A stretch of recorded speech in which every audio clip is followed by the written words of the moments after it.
pusaka-pusaka yang dianggap bertuah jelek, sehingga banyak yang menyarankan untuk hati-hati dalam merawatnya.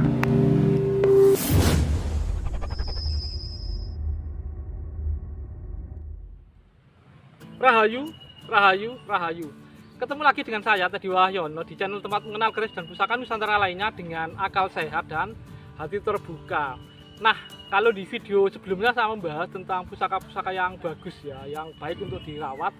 Nah, sekarang saya akan membahas tentang pusaka-pusaka yang konon tidak disarankan untuk dirawat karena dianggap memiliki tuah jelek. Apakah memang ada pusaka-pusaka seperti itu? Ini juga menjawab pertanyaan dari beberapa teman ya yang masih takut merawat pusaka karena takut mendapat pusaka yang tuahnya jelek. Nah, sebelum saya bahas, buat teman-teman yang belum subscribe, silahkan subscribe dulu biar tidak ketinggalan informasi dari channel ini. Nah, sekarang kita akan lihat sebentar ya, kenapa kok ada anggapan tentang pusaka-pusaka yang bertuah buruk, yang konon kalau dirawat pemiliknya bisa sial, sakit-sakitan. Nah, mungkin ini tidak lepas dari memang ada salah satu cerita ya yang memang sangat legend ya tentang pusaka yang dikutuk ya. Mungkin teman-teman kenal, yaitu kerisnya Ken Arok yang dibuat oleh Empu Gandring itu ya, yang konon memakan korban dari Ken Arok dan keturunan-keturunannya ya. Itu pun karena sebelum jadi, sebelum finishing itu dipakai Ken Arok untuk membunuh Empu yang membuatnya, dan Empu yang membuatnya akhirnya memberi doa buruk atau mengutuk ya, akhirnya jadi keris yang legend itu ya, atau keris yang memiliki istilahnya tuah jelek ya. Nah, di belakang memang ada orang-orang yang percaya, bahkan sampai takut ya, takut untuk merawat sebuah keris ya, karena memang ada cerita seperti itu, mungkin takut kena tuah buruk atau apa kayak gitu. Nah, apakah benar seperti itu ya? Apakah ada catatan lama tentang itu? Terus juga harus dikomparasi dengan pengalaman orang yang pernah membawa pusaka-pusaka tersebut gitu ya. Nah, kebetulan saya punya salah satu pusaka yang dianggap bertuah buruk, tapi ini saya rawat ya. Karena sekali lagi saya adalah penganut dari pusaka pada dasarnya dibuat dengan doa yang baik ya. Nah, nanti tak jelaskan ya. Jadi di antara buku lama, salah satunya Panogo, itu memang bahas tentang pamor keris ya, pamor yang baik dan pamor yang jelek, yang awon istilahnya ya. Tapi yang jelek cuma ada 5 kalau nggak salah. Itu pun nggak ada namanya, cuma ada gambarnya ya. Dan yang ada namanya itu cuma yang sirah boyo, atau kalau yang di buku-buku baru disebut das boyo atau bentuk kepala buaya. Tapi yang cukup terkenal dan banyak dihindari, jadi pusaka-pusaka yang dianggap bertuah jelek, jadi itu yang pertama dari pamornya ya, walaupun ada yang dari kondisinya kayak yang pegat wojo atau ngelungkup itu ya, itu nanti kita bahas kapan-kapan. Sebenarnya dulu pernah saya bahas ya, karena yang kita dari sisi pamor. Sebenarnya saya punya salah satu pamor dianggap bertuah jelek ya. Nah, jadi di antara pamor-pamor dianggap bertuah jelek yang tidak boleh dirawat adalah yang pamor nerjang landep. Jadi pamornya itu nyebrang sampai ke tepi, ke istilahnya bagian tajamnya itu ya, itu nerjang landep. Itu saya punya ini ya, dan ini salah satu kesukaan saya juga ya. Nah, kenapa saya kok berani? Bukannya berani sebenarnya, karena memang saya sekali lagi itu memang salah satu penganut dari pusaka itu dibuat untuk tujuan baik. Memang sih ada pusaka-pusaka yang ada pengaruh jeleknya, biasanya yang diisi kodam itu ya.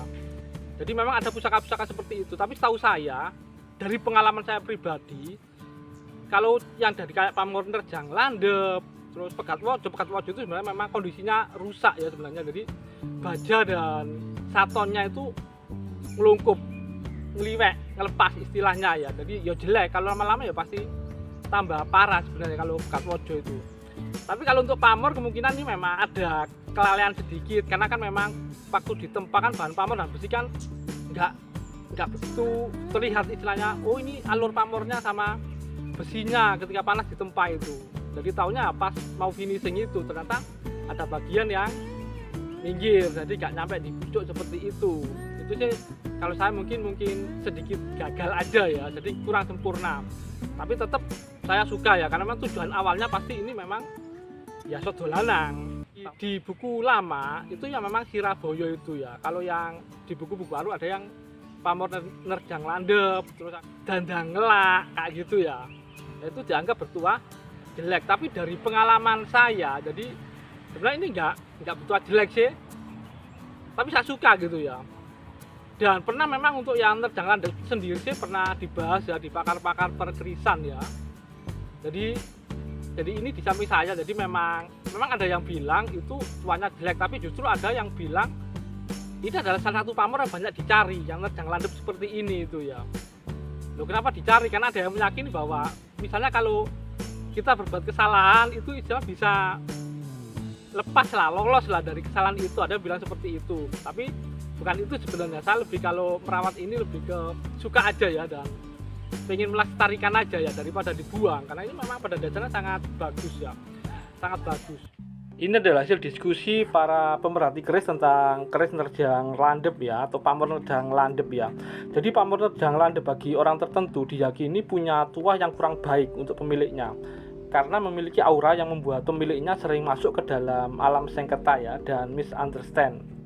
Meski demikian, jadi ada masyarakat yang menyimpan keris dengan pamor nerjang landep dengan tujuan jika suatu saat dia melakukan suatu kesalahan, dia bisa terhindar dari hukuman tertentu ya. Yang dianggap bertuah jelek itu memang mungkin ada ya, biasanya memang diisi kodam isian yang kita nyebutnya kodam itu ya, biasanya bang cacing ya. Karena itu mah biasanya minta sesuatu biasanya, jadi dikasih kayak semacam rumah kayak pusaka gitu, minimal dia tiap malam apa minta minyak gitu, biasanya seperti itu kalau yang kodam. Dan itu kalau tidak diberi apa yang istilahnya dijanjikan di awal, memang biasanya ada sesuatu ya. Kalau bahasa kasarnya mungkin ngambek ya, mungkin kodamnya, jadi seperti itu. Jadi memang zaman dulu itu memang seperti itu. Tujuannya dikasih kodam untuk apa? Apa memang nggak cukup yang dari tuah empu itu? Itu biar kelihatan sakti aja di pusakanya. Jadi zaman dulu pun banyak istilahnya agar terlihat sakti, dari pusakanya itu dikasih jin, biasanya untuk pamer ya, pamer atraksi tertentu. Sama kayak zaman sekarang. Kalau zaman sekarang nggak perlu pakai diisi kodam ya, cukup pakai keris petir. Jadi keris yang dimodifikasi dengan ilmu kelistrikan, jadi ada petirnya gitu. Ada yang kalau dipegang getar gitu, itu biasanya pakai sensor air ya, jadi harus tangannya basah dulu. Biasanya alasannya agar tahu tuannya itu suruh wudhu atau suruh pokoknya nyentuh air lah nanti. Jadi ketika megang itu nanti getar pusakanya. Jadi sekarang pakai teknologi itu tujuannya biar terlihat sakti. Jadi kalau zaman dulu juga kayak gitu sebenarnya. Jadi diisi kodam itu tujuannya agar pusakanya terlihat sakti, dan si dukun itu terlihat sakti juga. Nah mungkin itu saja ya sekilas dari saya tentang pamor yang dianggap atau keris atau pusaka lain yang dianggap bertuah jelek. Kalau ini adalah contoh pamor-pamor jelek menurut buku Panugo ya, atau primbon keris ya.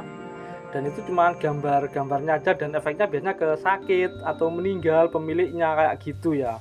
Yang ada nama pamornya ya yang paling bawah itu yang disebut Siraboyo atau Ndasboyo atau kepala buaya. Nah inilah yang disebut pamor nerjang landep ya. Jadi pamornya itu nyebrang sampai ke ini, ke tepi tajamnya atau bagian tajamnya atau bagian landepnya ya. Dan banyak yang meyakini ini tidak baik untuk dirawat. Dan pada akhirnya jadi itu memang sangat tergantung pada keyakinan kita masing-masing ya dalam melihat hal ini ya. Jika memang kita yakin bahwa pamor tersebut bertuah jelek, maka sebaiknya kita tidak mencoba untuk merawatnya ya. Karena sekali lagi kekuatan sugesti itu sangat kuat ke diri tiap kita masing-masing. Tapi kalau kita yakin bahwa pusaka tersebut jadi memang dibuat untuk tujuan baik ya, tidak apa-apa untuk merawatnya kayak gitu ya. Nah mungkin itu saja dari saya, semoga bermanfaat dan jangan lupa untuk like dan subscribe-nya. Sinudo saking satitik pamotaing nafsu hawa linalatih amrih titih. Dikurangi dari sedikit keinginan hawa nafsu, dilatih biar terbiasa.